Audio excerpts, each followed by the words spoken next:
का कनेक्शन भी इनको फ्री में मिल जाए, इसके लिए भी प्रयास होना चाहिए। और साथ साथ वहां पे नल से जल की सुविधा का लाभ भी इनको प्राप्त हो सके, यह भी हमारा प्रयास इसके साथ ही हो जाना चाहिए। एक पक्ष यह, दूसरा पक्ष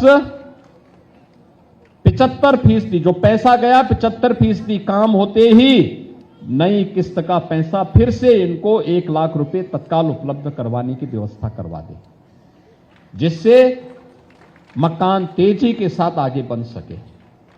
और जैसे ही उसका भी 75% काम हो जाए तो बाकी शेष पैसा को भी तेजी के साथ आगे दे दें, जिससे हर गरीब के पास एक अपना आवास हो जाए और उसमें अच्छे ढंग से लिखवा करके प्रधानमंत्री आवास योजना से प्राप्त लाभ और अपना नाम उसके साथ जोड़ दीजिए। एकदम लोग देखेंगे, फोटो खींचेंगे। एक कार्य ये। दूसरा, हर जिले में हमारा प्रयास होना चाहिए। 17 के पहले जो लोग सत्ता में थे तो उन्होंने प्रदेश में माफियाओं को बहुत पाला था। उन माफियाओं ने कुछ जमीनें कब्जा की होंगी सरकार की। उन जमीनों को कब्जे से मुक्त कराते हुए, बहुत खाली हुई हैं लेकिन कुछ और अगर बची हैं उसको भी खाली करवाइए, और बाकी गरीब जिनके पास अपनी जमीन नहीं है उनके लिए ऊपर हाई राइज बिल्डिंग बनवाइए और वहां पर उनको भी आवास की सुविधा देने की आवश्यकता है। गरीबों को भी मिले। ऐसे क्षेत्रों में हमें अलग अलग ग्रुप के लिए भी मकान बनाने चाहिए। गरीब के लिए तो आवास पहली प्राथमिकता है, लेकिन अधिवक्ताओं को भी मिले, चिकित्सकों को भी बने, शिक्षकों के लिए भी बने, पत्रकारों के लिए भी बने। आखिर पत्रकार कहां जाएगा, क्योंकि दिन भर भटकता है न्यूज के लिए। तो कम से कम हर नगर में उसके लिए एक आवास की सुविधा, अगर सस्ते में आवास उपलब्ध हो जाता है तो कम से कम उसके पास भी अपना एक ठौर ठिकाना हो जाएगा। ये सभी सुविधा हर नगर में हमें करनी चाहिए, हर जनपद में करनी चाहिए। कम से कम जनपद स्तर पर हम पहली बार इसको करेंगे। मैसेज अलग होगा।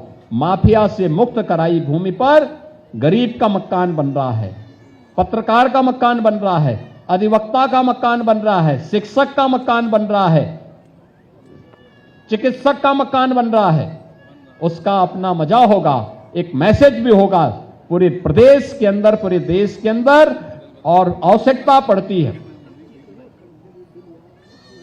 तो माफिया की प्रॉपर्टी को ही जब्त करके उसी को इस रूप में आगे बढ़ाने की भी आवश्यकता की दिशा में हमें आगे बढ़ जाना चाहिए। क्योंकि जिन्होंने शोषण किया है उस शोषण को ब्याज सहित अब वापस करने का ये समय आ गया है। और मुझे पूरा विश्वास है कि हम लोग इसके माध्यम से प्रदेश को और मजबूती के साथ आगे बढ़ाने में हमें मदद मिलेगी।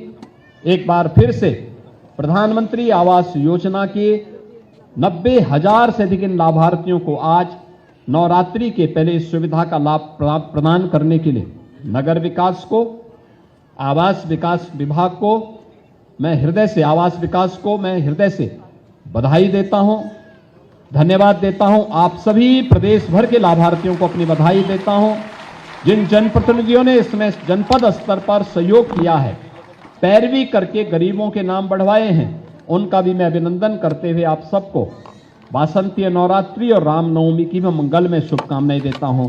धन्यवाद। जय हिंद। बहुत बहुत धन्यवाद माननीय मुख्यमंत्री महोदय। और अब मैं अनुरोध करूंगा माननीय नगर विकास मंत्री महोदय से, कृपया मुख्यमंत्री महोदय को स्मृति चिन्ह देकर उनका सम्मान करें। श्री राम दरबार माननीय मुख्यमंत्री महोदय को भेंट कर रहे हैं। आदरणीय श्री